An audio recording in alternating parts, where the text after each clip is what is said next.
Iran ইসরায়েলের পাল্টাপাল্টি হামলার বিস্তারিত জানাতে আমাদের সঙ্গে স্টুডিওতে আছেন সহকর্মী আমিরুল ইসলাম আলিফ। সরাসরি যাচ্ছে তার কাছে। আলিফ, ইরান ইসরায়েল যে পাল্টাপাল্টি সংঘর্ষ হচ্ছে, সবশেষ খবরাখবর আপনার কাছে কি রয়েছে?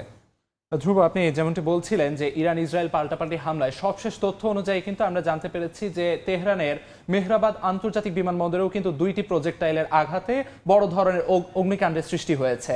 এর আগে আমরা ইস্পাহানেও হামলার আওয়াজ শোনা গেছে, যে বড় ধরনের বিস্ফোরণের আওয়াজ হয়েছে, এরকম তথ্য কিন্তু আমরা জেনেছি। এবং এই জায়গায় আমি আপনাকে জানিয়ে রাখতে চাই যে ইরান ইসরায়েলের মধ্যবর্তী যে সংঘাত, এই সংঘাতের সবচেয়ে ভয়াবহ দিক হচ্ছে যে মোসাদের গোপন কার্যক্রমের গোপন যে তৎপরতা অভিযান, তার ভিত্তিতে কিন্তু প্রতিরক্ষা ব্যবস্থা, ইরান আকাশ প্রতিরক্ষা ব্যবস্থা, সেটিকে কিন্তু অকার্যকর করে দিয়ে মোটামুটি হামলা চালানো হচ্ছিল। এবং আজকে কিন্তু আয়াতুল্লাহ আলী খামেনি ঘোষণা দিয়ে তিনি বিমান প্রতিরক্ষা ব্যবস্থা, আকাশ প্রতিরক্ষা ব্যবস্থা পুনরায় চালু করার ঘোষণা দিয়েছিলেন। এবং এর পরবর্তীতে এই যে হামলাগুলো কিন্তু নতুন করে মধ্যপ্রাচ্যের যে ভূ রাজনীতি, তাতে কিন্তু নতুন করে শঙ্কা জাগাচ্ছে এবং তাদের সামরিক সক্ষমতা নিয়ে প্রশ্ন তুলছে। আমরা এখানে কিছু তথ্য দেখতে পাচ্ছি আলিফ, এটা যদি একটু বিস্তারিত আমাদের দর্শকদের জানাতেন। যেমনটি এর আগে বললাম যে ইস্পাহানে নতুন করে হামলা, অর্থাৎ হামলার যে বিস্ফোরণের যে শব্দ শোনা গেছে, তা থেকে হামলার ব্যাপারটি নিশ্চিত হওয়া যায়। এবং ক্ষেপণাস্ত্র প্রতিহত করতে এখনো ইসরায়েলি সেনারা কাজ করে যাচ্ছে, এরকম তথ্য কিন্তু আমাদের কাছে এসেছে। অর্থাৎ এখনো পাল্টাপাল্টি ক্ষেপণাস্ত্র হামলা চলছে, যেহেতু ইসরায়েলি সেনারা এখনো হামলা প্রতিহতে কাজ করে যাচ্ছে বলে তারা জানাচ্ছে।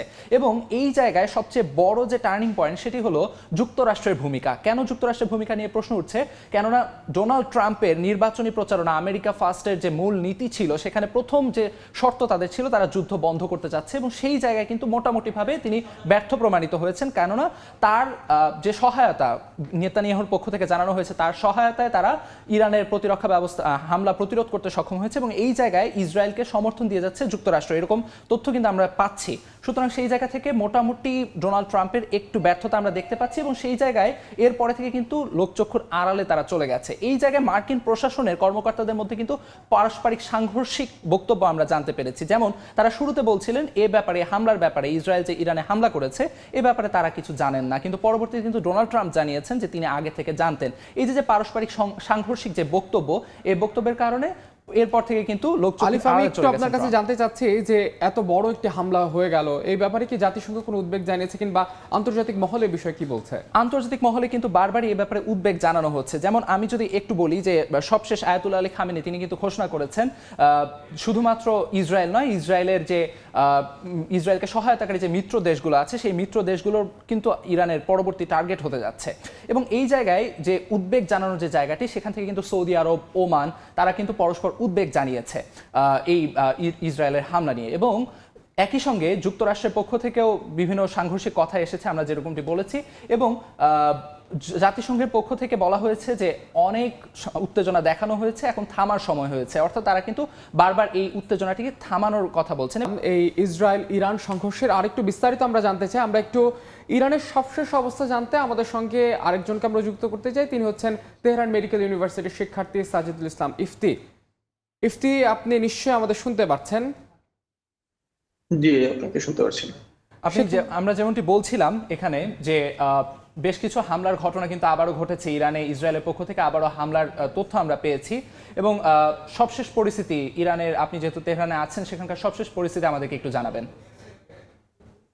জি, এখানে সবশেষ পরিস্থিতি আপাতত তেহরানে সব নিশ্চুপ।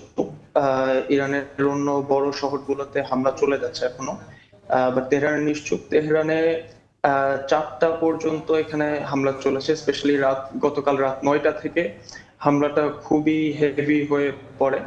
প্রচুর পরিমাণে ইন্টারসেপশন দেখতে পারি আমরা, এয়ার ডিফেন্স এবং ড্রোনেরও শব্দ শোনা যায়।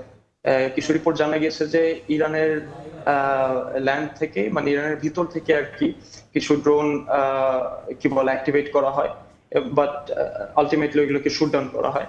এখন সব নিশ্চুপ। হয়তো বা এই সুযোগে ইরান এয়ার ডিফেন্স ব্যাটারিগুলোকে রিচার্জ করতে পারবে, এই আর কি। নেতানিয়াহুর পক্ষ থেকে বলা হয়েছে বেসামরিক কোনো নাগরিককে লক্ষ্য করে কোনো হামলা চালানো হচ্ছে না বা হবে না। আপনার কাছে কি এমন কোনো তথ্য আছে বেসামরিক কোনো নাগরিক হতাহতের ঘটনার, বা এ ধরনের কোনো তথ্য থাকলে আমাদের জানাবেন?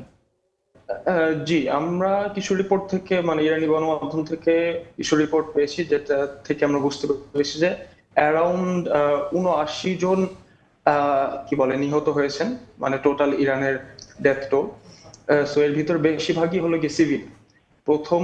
মানে প্রাথমিক লেভেলে যেই হামলাটা চালানো হয় ড্রোন এবং কিছু কি বলে মিসাইল জেটস এগুলো দিয়ে, এয়ার স্ট্রাইক দিয়ে, সেখানে আর কি এই যে ইরানি সামরিক যেই সব কমান্ডার, এরপরে ইরানি সায়েন্টিস্টরা নিহত হন, ওইগুলো মানে প্রিলিমিনারি ছিল। পরে যেসব কি বলে বম্বিং গুলো হয় ইরানে, সেগুলোতে বেশিরভাগই মানে সিভিলিয়ানরা মারা যায়।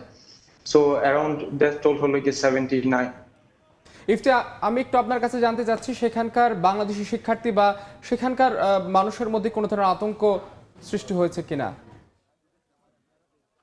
না, সোফার কোনো আতঙ্ক সৃষ্টি হয়নি। আমরা এখনো ওয়েট করছি বাংলাদেশ এমবাসি থেকে কিছু ইনস্ট্রাকশন পাওয়ার জন্য। হয়তো বা সুন আমরা এই কিছু গাইডলাইন পেতে পারি। ইফতি, আপনি সাবধানে থাকবেন। আপনাকে আমাদের সঙ্গে থাকার জন্য আপনাকে ধন্যবাদ। আলিফা, আপনাকে অসংখ্য ধন্যবাদ আমাদের সঙ্গে স্টুডিওতে যোগ দেওয়ার জন্য। ধন্যবাদ।